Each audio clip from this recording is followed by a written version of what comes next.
All right, let's get our background music down a little bit here, and we are going to get back into our story.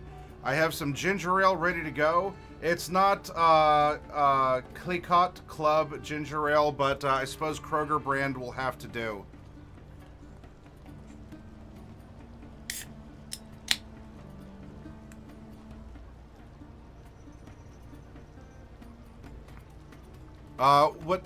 What is where, Scanian? What's the location you're talking about?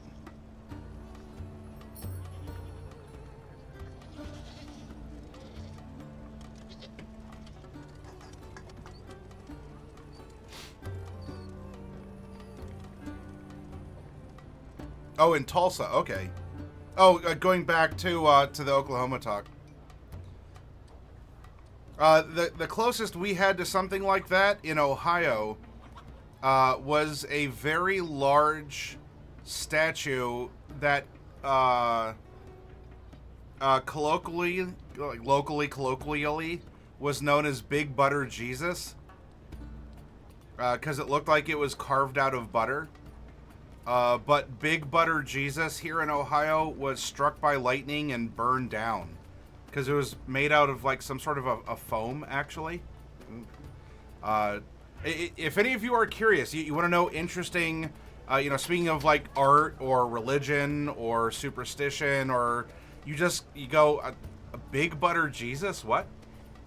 If you, I'm sure if you just look up Big Butter Jesus, Ohio, you can read the full story. All right, so it is the morning of Thursday. Here we go. Thursday, September 24th, 1931. We find ourselves in the Fariza Marketplace.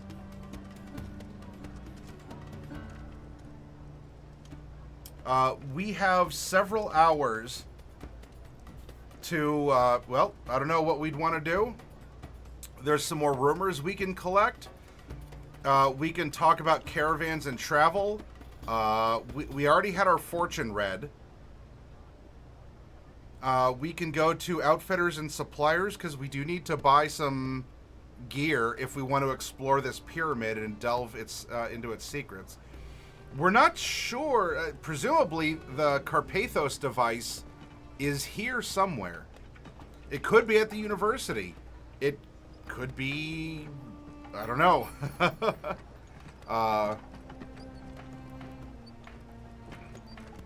It could be at the museum still, and we don't know. Now, we have been attacked twice. So maybe going to the dagger throw game, I don't know if this is going to make us better with a knife, though this could be some good practice for us in handling the old hunting knife that we usually carry. I'm open to suggestions from you all in chat, so Scanian, Sierra Echo, who else is hanging out here tonight? Hero Dragon, Raven Star. Uh-oh. Scanian was beleted. Oh, it's because, unfortunately, the bot will nuke links. The bot will nuke links because, bots and such will post, hey, go to this website to buy followers, or if someone wanted to come in and troll the channel and they would put a link to a nefarious place, it's better to have the bot just clear it. Yeah, the dreaded dot something. I'll post what Scanian had. No, you're fine. Scanian, the bot is not the best because, and also hi Kragar.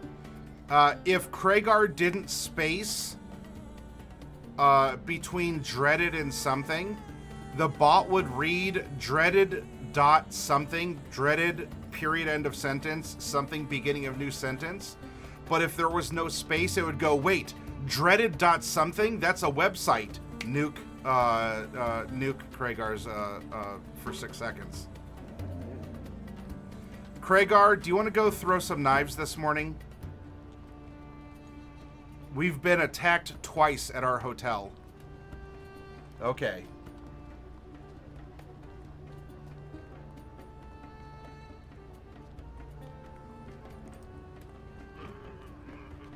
The daggers are finely balanced. You find a piastre in your pocket. If you can succeed with a throw roll, you win back 10 piastres. Each win takes 4 minutes. You may continue to play until you earn 500 piastres, taking 3 hours. A crowd gathers and applauds and whoops as you stagger away. All right, so that's if we can make a throw, I guess.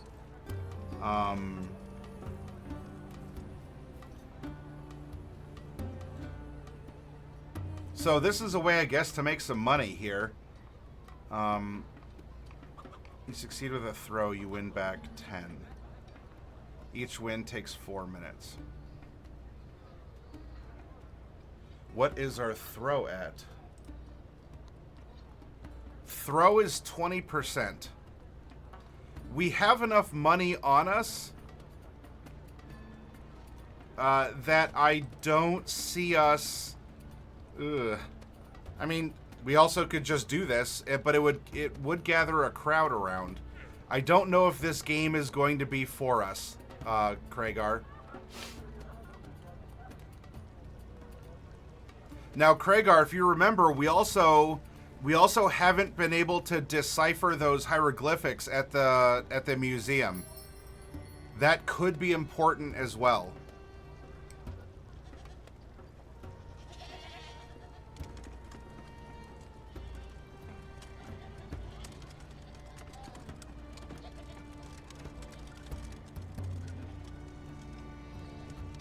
So this only takes 4 minutes. I suppose we can give it one go. Craigar, just type exclamation point 1D100. We'll see. Can we win a little bit back?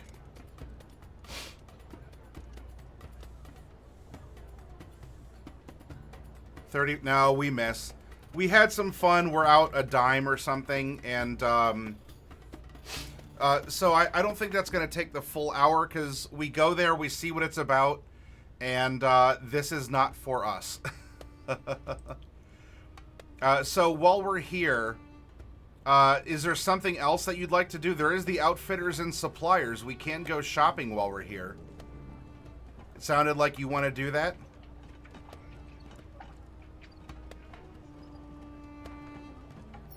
Skinnian says, should have met Mr. Marco on the cruise to Athens, an expert knife thrower. Or Mirko, you mean. Alright, 383.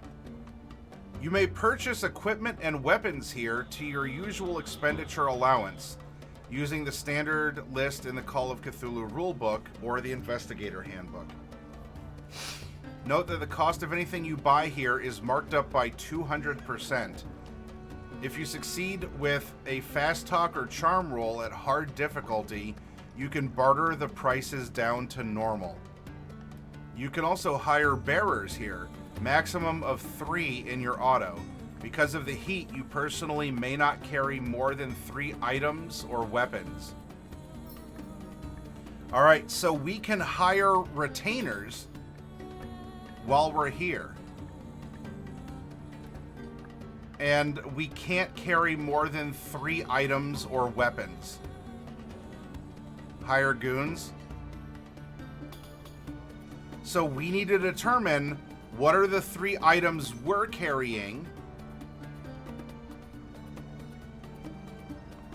And let's go over here because we need to find out how much things are going to cost. I also need to find where those prices were again.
So it.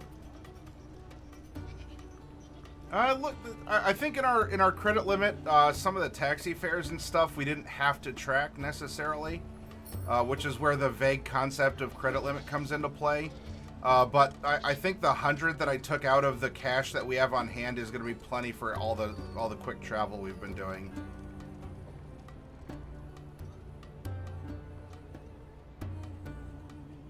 All right, those are various roles. I need to know.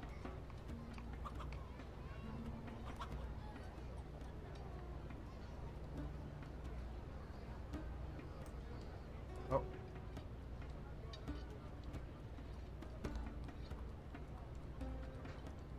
Damage bonus and builds. Let's see. It wasn't in the table of contents.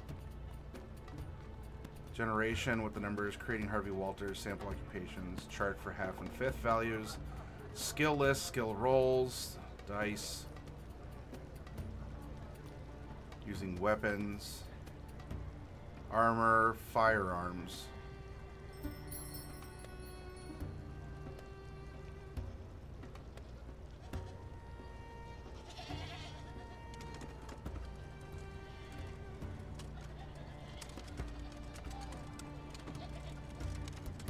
Equipment, 1920s. Here we go. All right, we have. You want to buy a Gatling gun, everyone?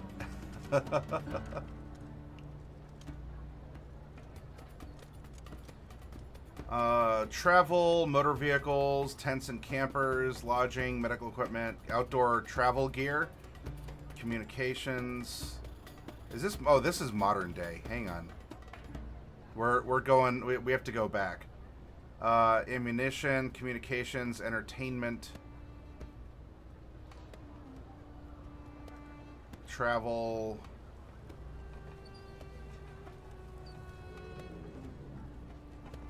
Vehicle stuff, transport, investigator tools,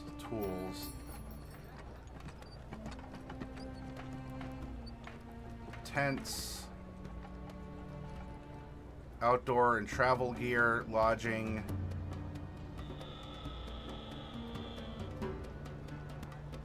I'll have to find where a price guide is for hiring help.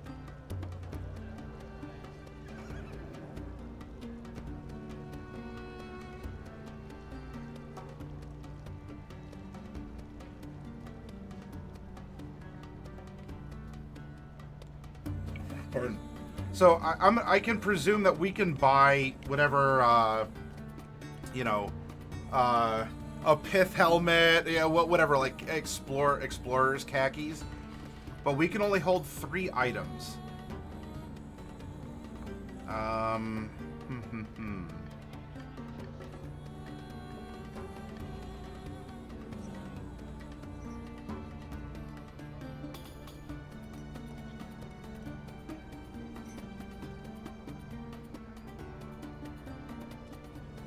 There's a gasoline lantern or a kerosene lantern.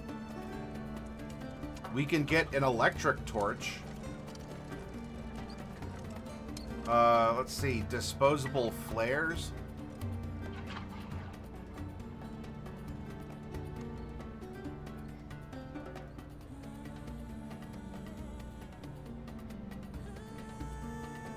"15-hour candles." Oh my goodness, 15-hour candles.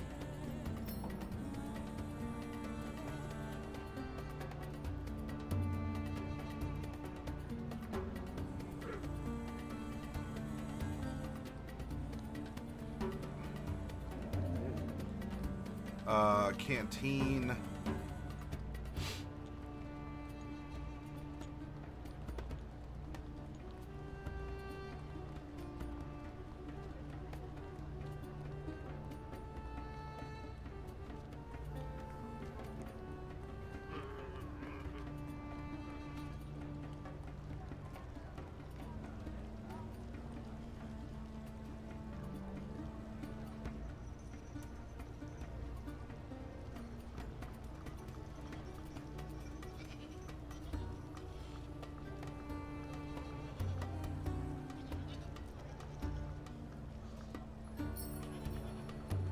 lot of guns and explosions.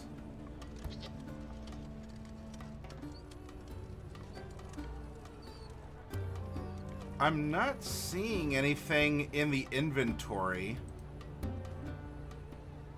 Let's see. Note that the cost is marked up. You can hire bearers here, maximum of 3 in your auto. Because of the heat, you personally may not carry more than 3 items or weapons.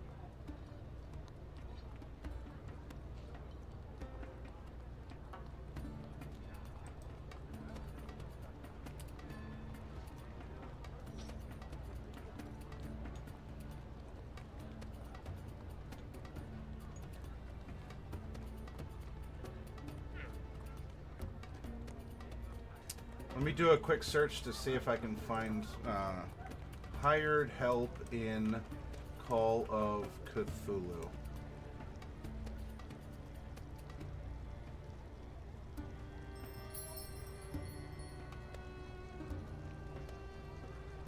How much do hirelings cost?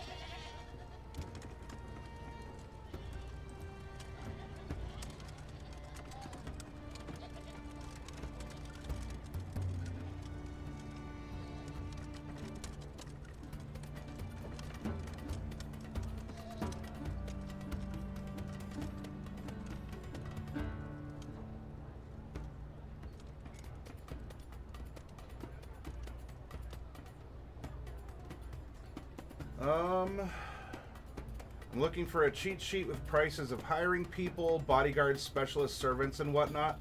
I'll be playing Masks campaign soon, and I plan on making my investigator a rich business owner who relies on servants to do his dirty work. Credit rating has this sentence in the book. It is useful to know the bounds of an investigator's financial reach. For example, can the investigator afford to employ a team of archaeologists and workers to excavate an Egyptian tomb? Which suggests hiring people should be a specified mechanical aspect of the system. My problem is I can't find any tables with human resources prices anywhere. If there are no official sources providing this kind of information, I'm fine with answers based on third-party content. There's an answer. Call of Cthulhu plays in the real world, so you can just use any online resource about historic salary levels, which will give you more detail by country and other criteria impacting wages than the space in the rulebook could. For example, here are salaries from the 1920s in the US. Based on this, unskilled labor per hour cost 20 to 70 cents per hour in the US. Common laborers make $47 per week. Accountants, white-collar labor, airplane pilots. If you're looking for the rules impact of credit rating on available funds, cash and assets, it specifies how much cash a character has on hand based on their credit rating and how much assets they own. Cash is what can be directly wired to them or is in hand within a day or so. Assets include things such as a house or a car.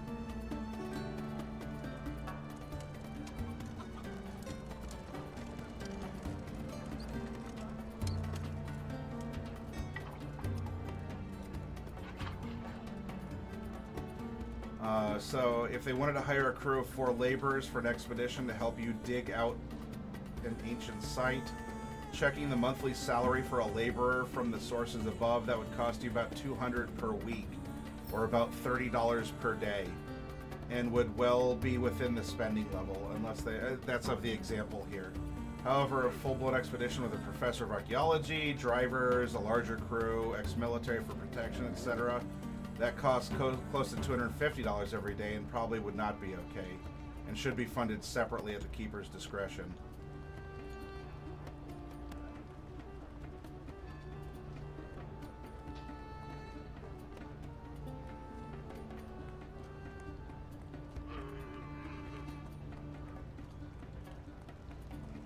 Okay, so this is going to be...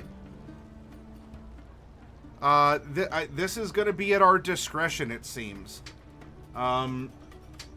So, using... now, I'll link to what I found, and you all can you all are welcome to give it a look or give a suggestion. If we go off this quick and dirty, now this is the U.S. prices, but so is the inventory in this book. Unless we can negotiate the prices down, it'll be twice what it costs. But it says for every day of work, with 4 laborers, that would end up being what was it? $30. $30 per day. Now we know that there's going to be cult members or even some monsters down there. I think we need more than just porters or more than just laborers to go down with us. Meaning that we would hire someone.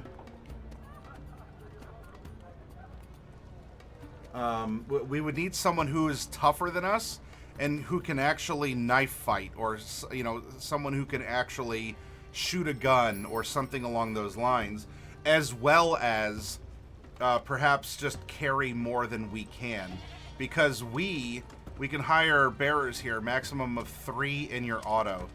Because of the heat, you personally may not carry more than 3 items or weapons. So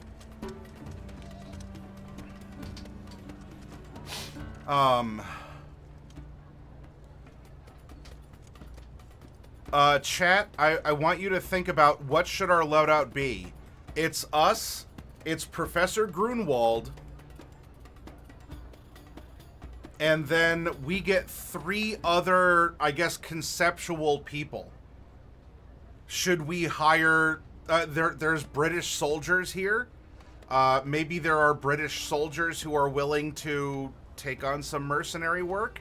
Or there's people who, as Scannion says up above, might be willing to work for crumbs, but also might not be the strongest or the most accurate. I'm sure I can... I believe that there's a table of NPCs in Call of Cthulhu.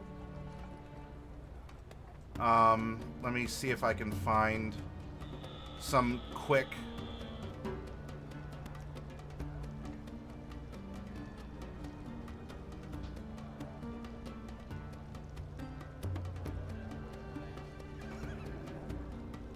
$189 and $206.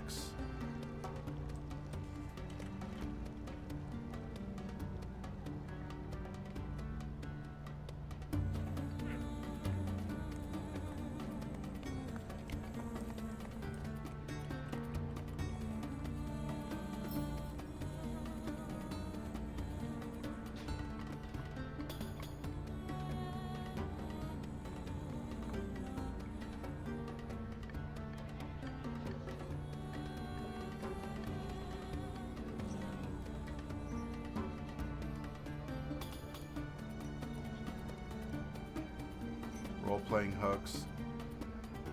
Alright, so this is going to probably be more in like the monster or the bestiary style section. What do we have? Artifacts, traditional horrors, beasts,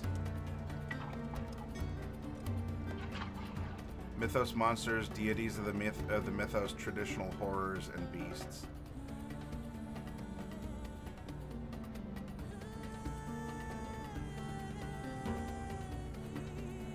Horses, sharks, giant squids, a wolf,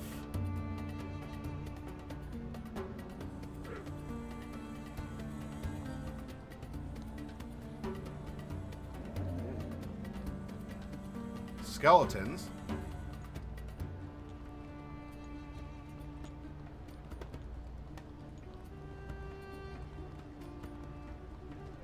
well, I suppose what we'll do is we'll just hire someone based on a basic concept. Do we want a marksman or a fighter? Do we want someone who's especially good at something in particular? Otherwise. Because I don't see any quick reference to humanoid to humanoid sheets. So what are the three types of employees that we want to take with us into the pyramid? Skadian says former Ottoman soldiers are abundant, being just after the First World War. There are also British European adventurers aplenty. Yes. Although it's 1931 as a heads up, though, Skadian. So for all of you out there who talk in broad concept, make your pitch. Pardon. Who do we want to hire?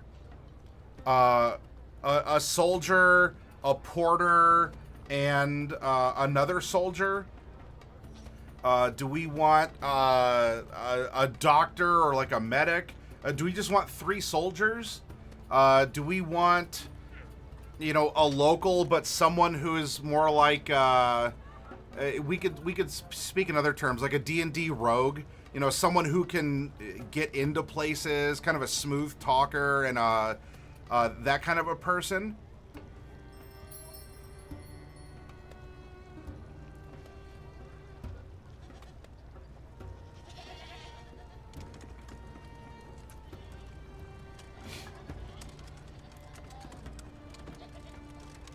What kind of a person is the local? Is the local muscle? Need muscle, the lay of the land? The local being more of a rogue type?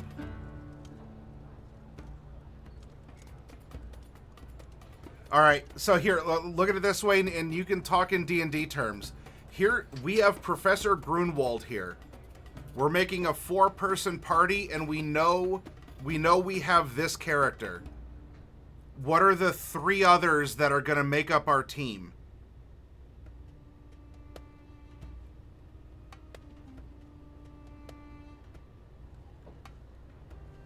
Just throw out concepts.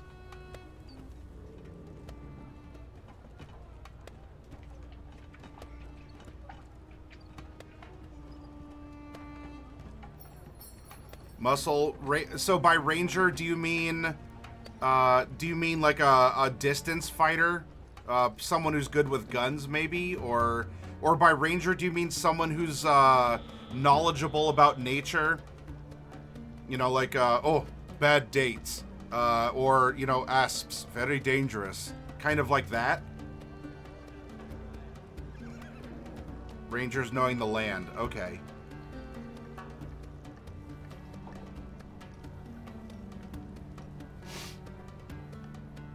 Now, as far as healing goes, there's not healing in Call of Cthulhu. If we get damaged in this pyramid, I mean, a med kit can do a little bit, but healing doesn't work like it does in D&D. Oh, by the way, we are at 9. We are at 9. We are full after taking care of things. So healer, I mean, we can have someone who certainly knows more medicine or first aid than we do.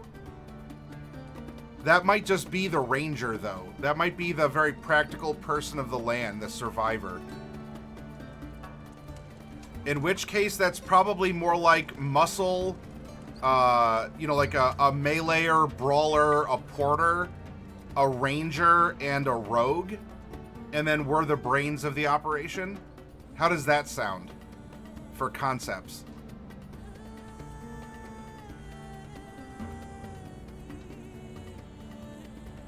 You know, if we're the wizard, so to speak, we have a brawler, porter, a ranger, medic, and we have our, I guess that would be, I mean, just like straight up rogue slash face. And then we are the wizard.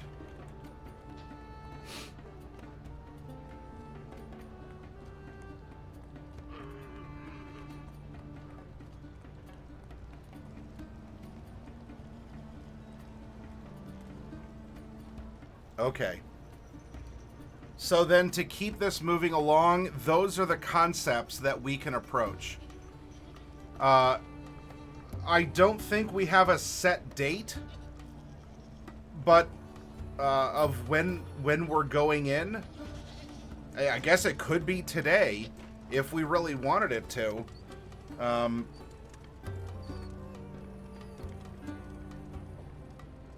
But this is something else to bring up.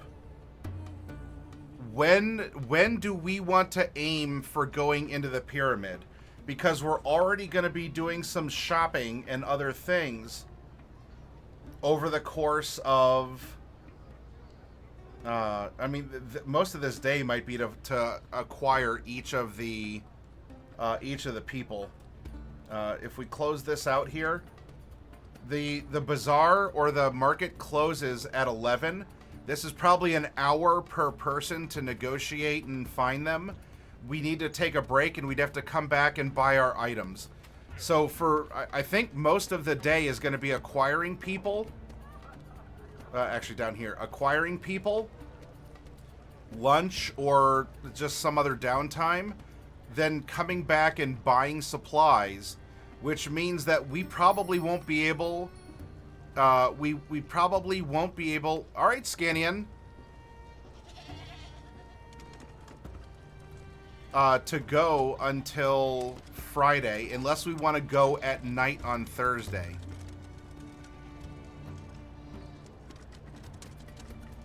And the other thing to consider is Friday is the holy day in Islam. And if we're playing with a semblance of the realism of the setting, you know, it is a real world-ish setting, our porters, unless they're Englishmen or, you know, foreigners who might work for more, would go into a pyramid on a Friday, or we'd have to pay locals more to not tend to religious things on a Friday, presumably. Or we could wait until Saturday, meaning that we would have all day to arrange our items. We have Friday to perhaps do some more research, and then we could go to the pyramid on Saturday. Though I suppose we could just try and delve in here. If we get these three, so if we arrange these three, we take a taxi, it takes an hour to get to the pyramid, and then we could start... Well, no, we have these three, market closes, and it doesn't open again until 3, and then we have to buy our supplies. Then it would take an hour to get to the pyramid, and so we could start digging or excavating around 4.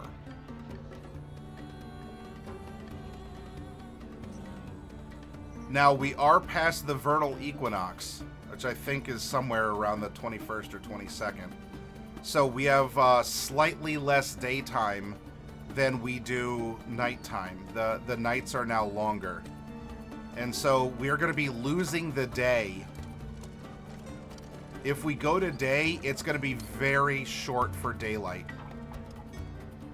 However, the pyramid now, if we want to officially go to the pyramid opens at 10 a.m. in the morning. But of course, we know a secret entrance that is open anytime we want to open it. So, thoughts, chat. What are your considerations for this?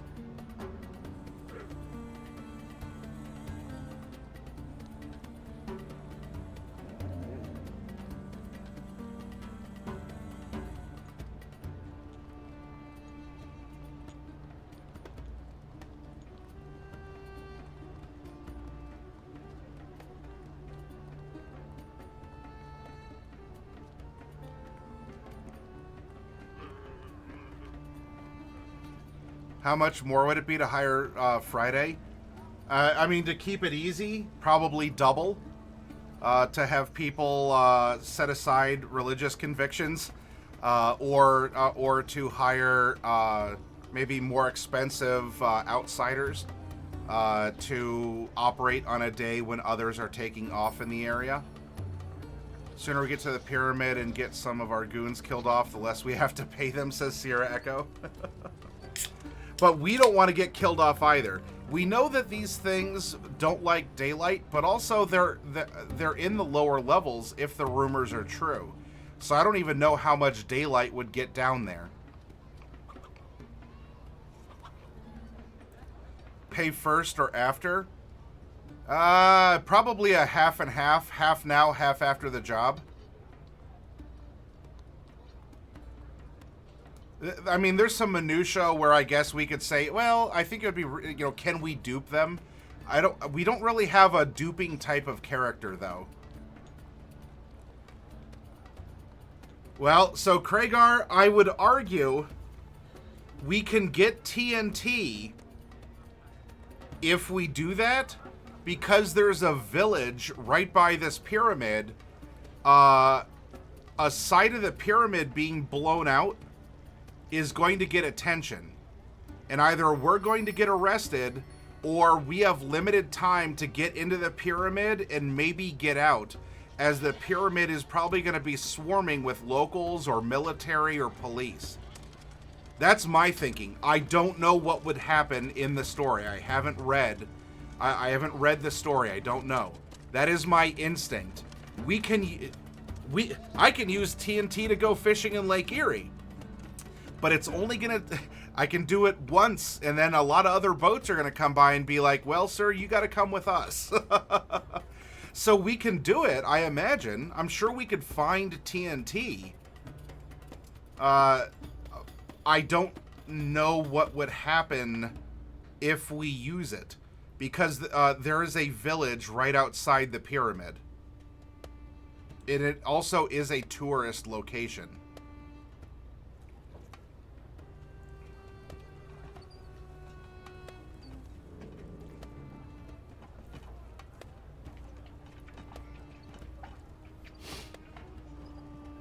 Now, maybe we bring TNT in case of emergency, but we don't. If we have a bruiser with us, the bruiser can move the rock, and we can get in more subtly. So maybe we bring TNT, but we don't use TNT.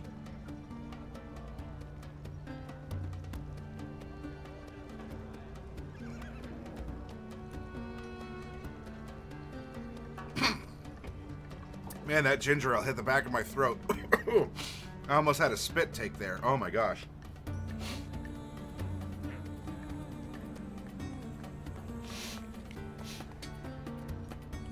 Hi, GMV. I thought I felt a disturbance in the force.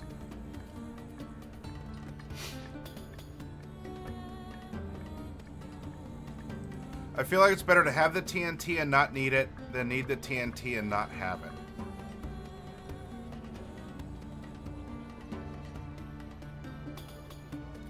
That's like saving all your health potions because you might need them later. Alright, well then. Let's make a note. We have our team. We know our character. We have our bruiser. We have our sneak. And we have our scout on our team. Pardon me. And then there's us. We each are going to get to take 3 items or weapons into this pyramid. So 1, 2, 3.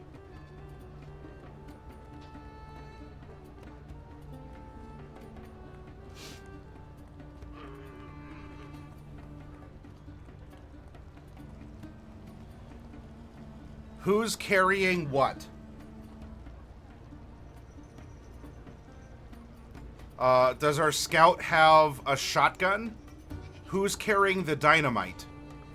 Do we want also an electric flashlight? Do we want a kerosene lantern?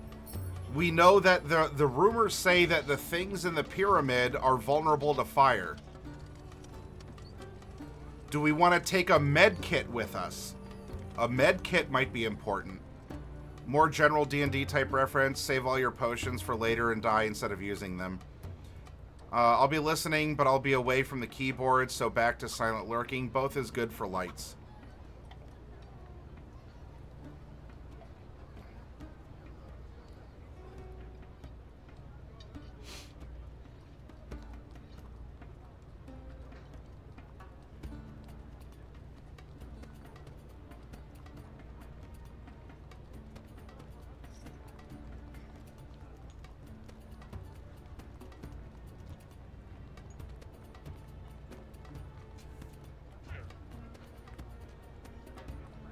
I'm kind of thinking that our sneak, like the gas or kerosene lantern, it's a reliable source of fire, can be a makeshift weapon if thrown.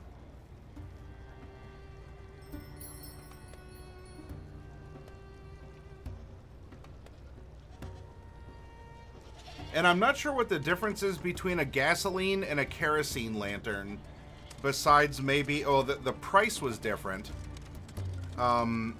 Or I guess if there's a gasoline generator, that we have some gasoline in our lantern we could put into it. Like I don't think necessarily kerosene is any less or more flammable.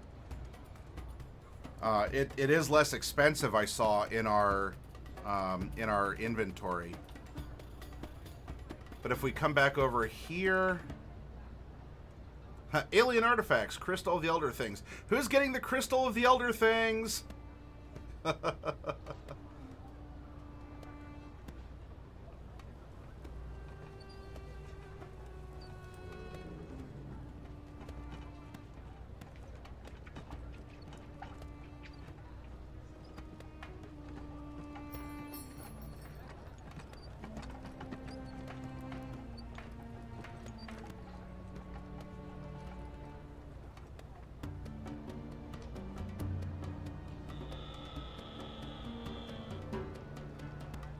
Yeah, like a gasoline lantern is $6.40.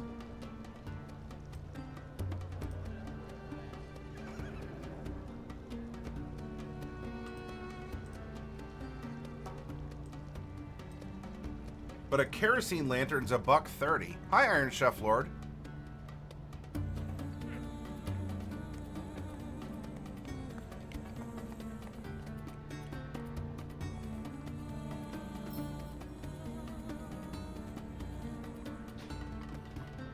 Also, what is a carbide light?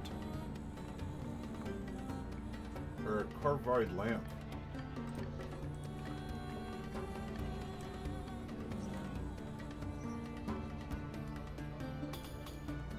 A carbide lamp or acetylene gas lamp is a simple lamp that produces and burns acetylene, which is created by the reaction of calcium carbide with water. Acetylene gas lamps were used to illuminate buildings as lighthouse beacons and as headlights on motor cars and bicycles. Portable acetylene gas lamps worn on the hat or carried by hand were widely used in mining in the early 20th century. They are still employed by cavers, hunters, and cataphiles.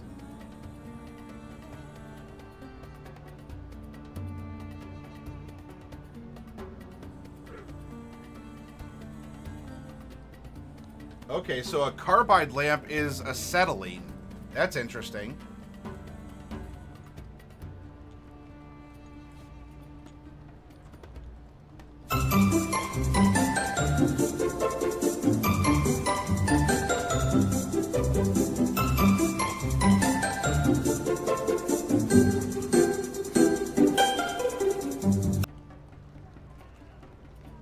Oh, I missed. I'm sorry, I should have looked over sooner.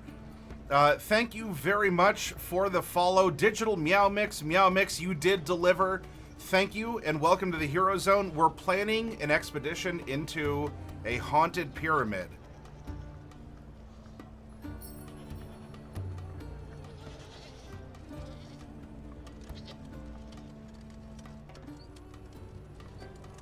I kind of wonder if we should, well, we should probably bring a liquid burning source and not just a gas one.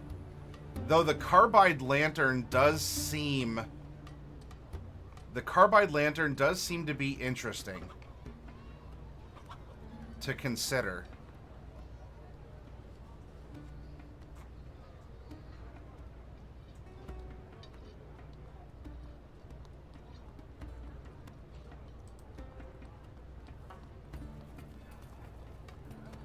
What is a dark lantern? A dark lantern is a candle lantern with a sliding shutter so that it may conveniently be made dark without extinguishing the candle. Archaically, a dark lanthorn. The term may also mean the Dark Lantern, 1653 poem by George Wither. The Dark Lantern, a 1905 novel by Elizabeth Robbins. Oh, okay. So it's a lantern that we can put out. Or that we can keep burning, but it covers. Pardon.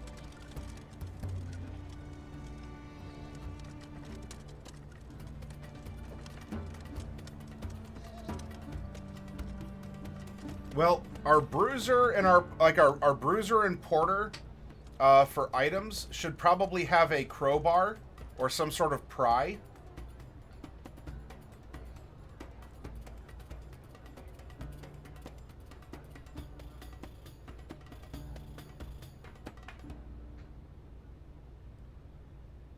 Our sneak, we could probably give a now an electric torch. I mean, that's a flashlight. So that would be the same. So a dark lantern's cheaper because it's a candle. We should probably give a flashlight to our sneak.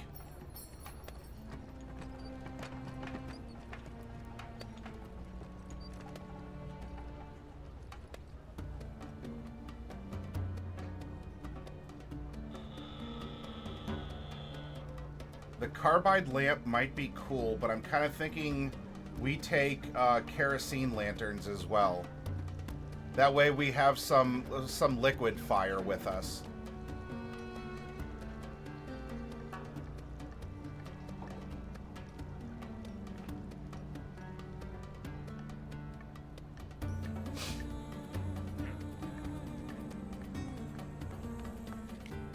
Our scout should probably have a rifle. Or if we know that we're going into a pyramid, probably a shotgun.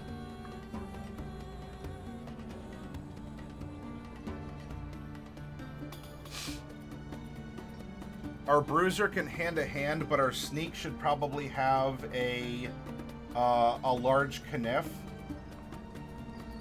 Our bruiser can attack with the pry as well.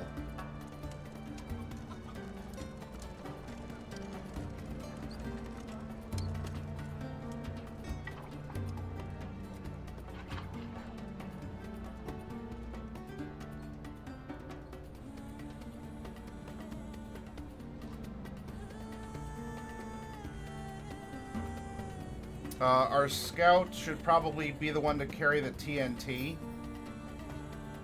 By the way, I'm presuming that a box of matches for this isn't going to consume an item slot to bring in. So that's, shotgun and shells, kerosene, and we have matches for this. Yeah, someone's got to carry the 50-foot rope and the 10-foot extendable pole.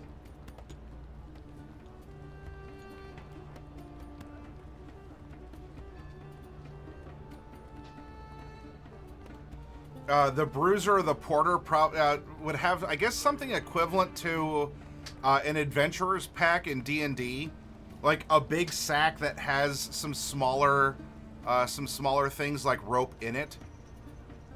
that we can empty out if we want to fill it with items or evidence. So, I don't know, let's put Adventurer's Pack here. We should carry a first aid kit. We have a first aid kit. We should also carry rubbing supplies so that we can make evidence. Like if we see hieroglyphics or something, we should carry some kind of like writing and rubbing implements.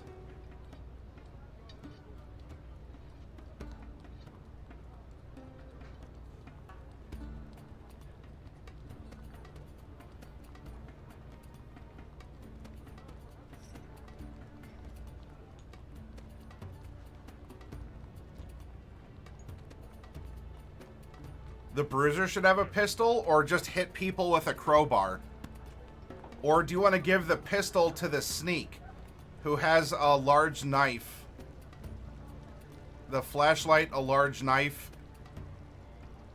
Because this is a weapon and a tool at the same time.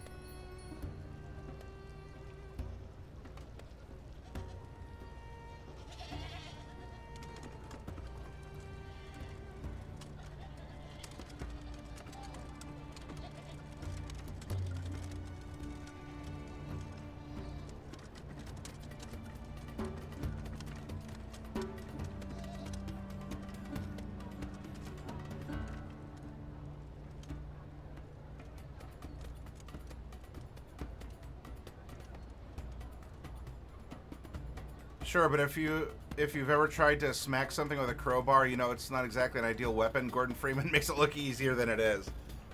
Okay, so we'll give a pistol to our bruiser.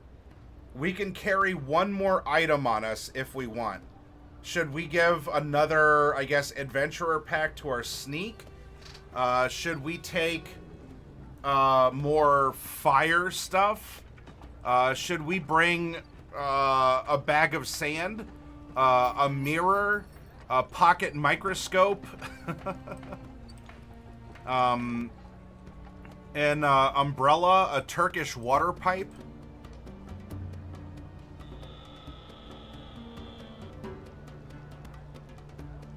Handcuffs and a handcuff key? I mean, it might not hurt to have another pack that would probably have some rope in it and probably like the matches and stuff. That might not hurt to have a second.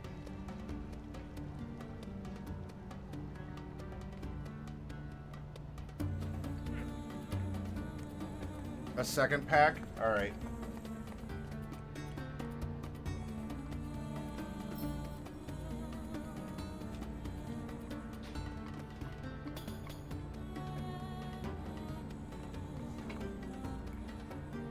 All right, so this is our loadout, everyone.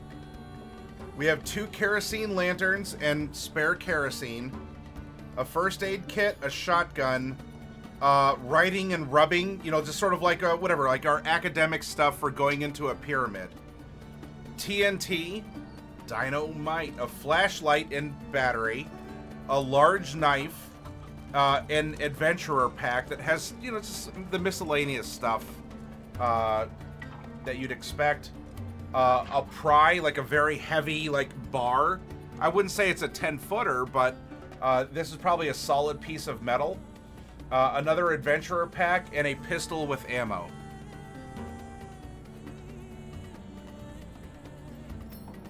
We have 3 light sources.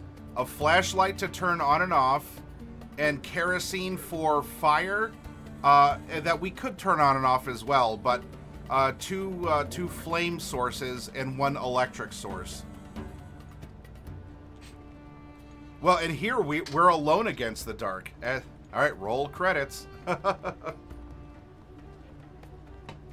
right, we have our party. We're equipped. When did you want to go in to the pyramid? Presumably, I mean, we could sneak or blow into the pyramid at any point in time that we want. We can go in the middle of the night. Just because the pyramid officially closes at, I don't know, 6 p.m. or something like that, doesn't mean that we can't go in the middle of the night. We know the secret entrance. We're not dead yet, After Fav. We hired 3 goons, and we bought some equipment to go to the pyramid. So, here's Goon 1, Goon 2, Goon 3. Then the bazaar or the market is closed until 3 again. And so this is, this is whatever else time.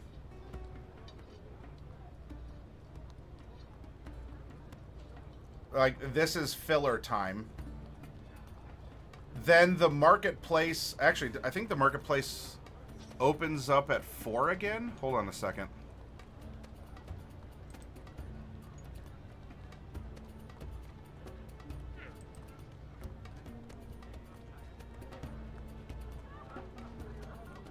Oh, the market opens up at 4.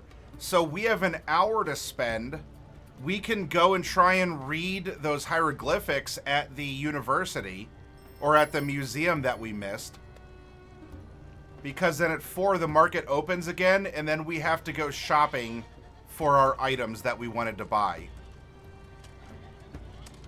So unless we go late at night, Thursday's pretty much shot. Friday's a holy day. It doesn't mean that we can't get the help on Friday, but it would probably just cost us more. Pardon. If you want to go early in the morning, then we can, yeah.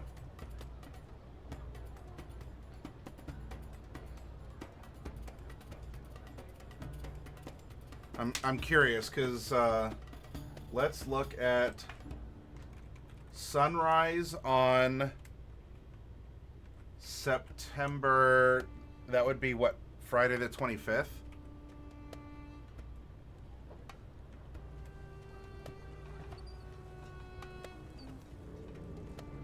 Sunrise is at 7:22 a.m.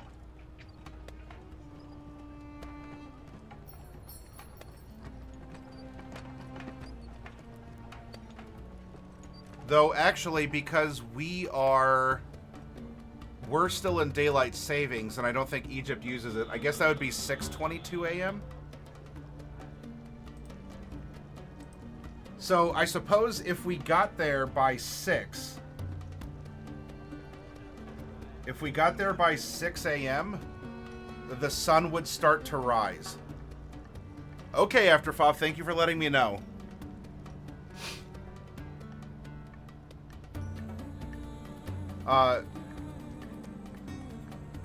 But yeah, it's still early enough, Sierra.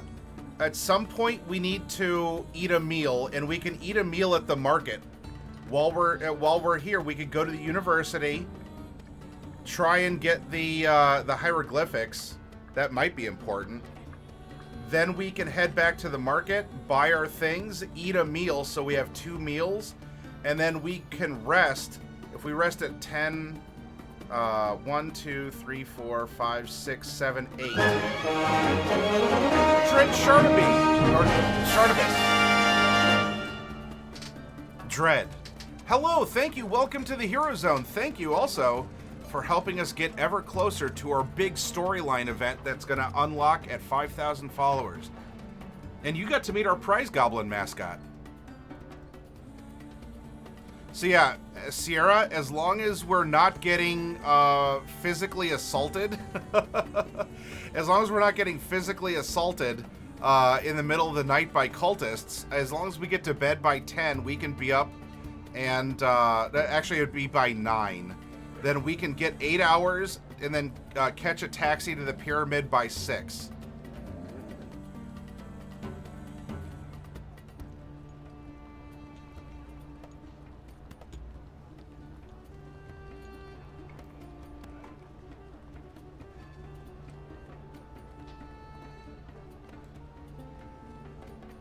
So let's try this. We're still waiting for the marketplace to open. Let's go back to the museum. Was this tomb? No, it was treasures from the pyramid. So Dread, now that you joined us, can you do me a favor and type exclamation point 1D100? We don't have food for the pyramid, Hero Dragon, at least not a notable amount. So presumably instead of 2 adventurers bags, maybe one of the bags is filled with food items for us.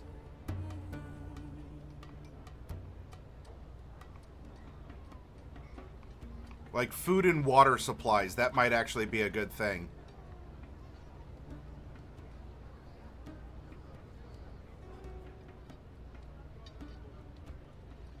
Tell you what, Hero Dragon, I don't know if our latest follower here is lurking.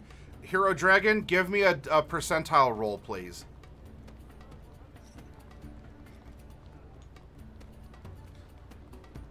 There might be some rations, and it would probably be for one day. There might be like a canteen and bread, comma, hunk of, cheese, comma, chunk of, jerky, comma, dried.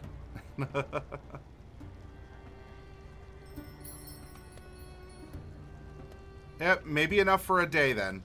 All right, Hero Dragon. A percentile, please. Exclamation point 1D100.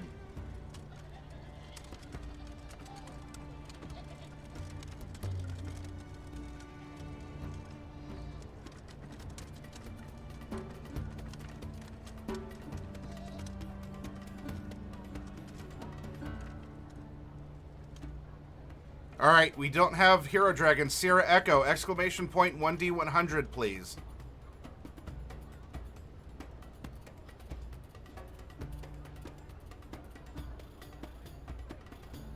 Wow, these hieroglyphics escape us. They are confounding us. We can try again to translate them because we have until 8 o'clock for the to shop at the market.